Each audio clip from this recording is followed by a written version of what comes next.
Is Mr. Fry from South Carolina for 5 minutes.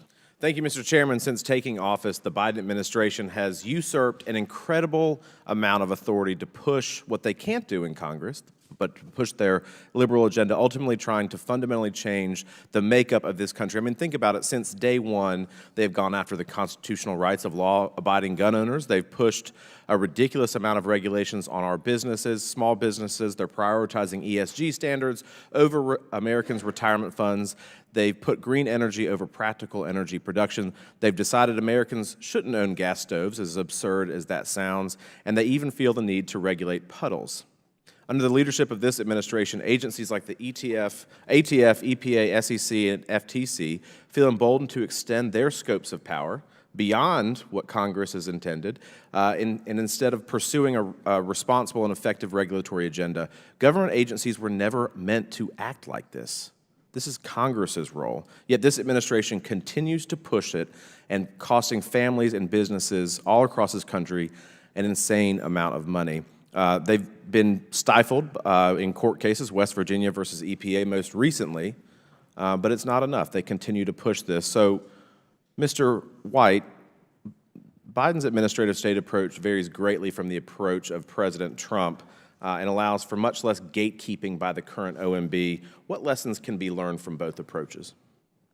Well, thank you for your question. I think the first lesson learned is that transparency is important. Some of the Trump administration agencies and OIRA's most significant modernizations were promoting transparency around the rulemaking process.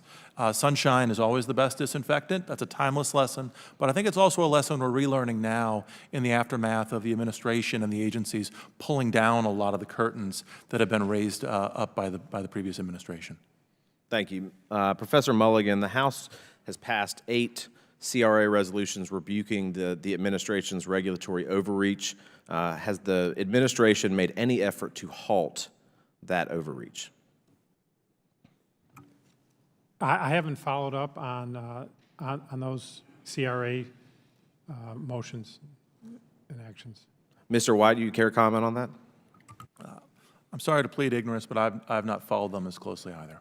Have you seen any attempt by the administration to curtail their regulatory authority in light of Congress and in light of the courts? Yes. No, sir. In fact, I'm concerned about the brazenness with which a number of agencies, including the SEC, seem insistent upon thwarting the Supreme Court's recent decisions regarding how to read the statutes that govern administrative agencies. In what ways would you say they're doing that? Well, for example, let me take one example out of the Securities and Exchange Commission. The SEC is pursuing a truly transformative agenda to make financial regulators into the new climate regulators and perhaps next the new everything regulators. It flies in the face of not just the history of the SEC, the statutes that created the SEC and that govern the SEC, but also the Supreme Court's decisions, not just the most recent Roberts Court's decisions, but Supreme Court decisions going back decades.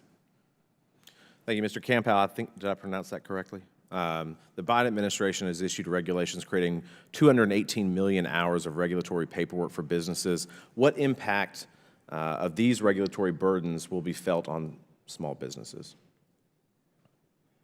Thank you, Congressman. As has been discussed here, small businesses tend to, report before 2017.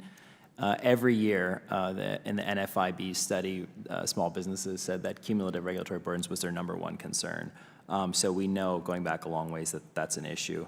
Can I just address earlier, one of the questions you asked was about sort of the difference. One difference that just stood out to me in sort of process that I couldn't understand is we had a requirement to post, for example, all agency guidance on a centralized website. Pretty simple. It's not requiring them to do.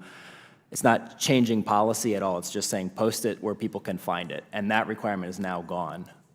Why? I don't understand what could possibly be a justification for that. Also, just at the end of last week, we had worked to expand the role of cost-benefit analysis to tax rules, and that was just taken away on Friday. They've gotten rid of that, so there's no more review. There's no more economic analysis in tax rules. Under the U.S. SBA Office of Advocacy, they've released 75 comments and reports on rules by the administration. Can you fill us in on any of the substance of those comments?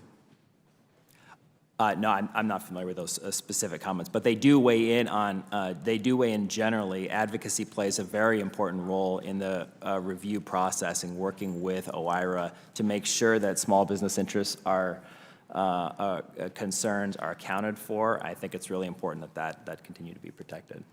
Thank you, Mr. Chairman. I yield back. Chair now recognizes Mr. Lynch.